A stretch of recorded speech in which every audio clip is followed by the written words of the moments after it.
Çox ləzzətlidir. Deyirəm Rıza usta, sənin bu bişirdiyin turşulu kabab tamam da başqa bir şeydir. Yaxşı, kababı dişlədin. Təzədən ora niyə qoydun? Götür qoy qabıma da. Ama ye də az danış, bəlkə ondan yemək istər. Bunun da bu xəssiyyəti olmayacaq. Darıqma, hesabı verib gələrsən, yaxşı. Hə, yaxşı, get, sən Allah, ye. Yaxşı, qaçdı getdi. Bu kababı elə tək yemək lazımdır. Onda hamısını özüm yeyəcəm. Sən elə bilirsən ki, mən şok verməkdən qorxan oğlanam. Yox, elə deyil. Bax, balığı şəxsən göldən tutmuşam. Rıza ustaya pişirtirib gətirmişəm sənə. Ye cana gəl. Amil, sən şotu verdin, vermədin. Mən uca hamısını yeyib tutarmışam. Gətirin balığı.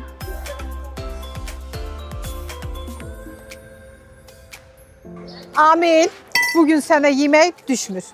Mən də elə bildim boydan ha, balıq tutmusan. Elə bu mənim özümə bəsdir, ac qalarsan. Nə olar? Çox çətindir, çox məhəttəl qalmışam da. Nə qarın doyur, nə göz doyur. Ye bala, ye.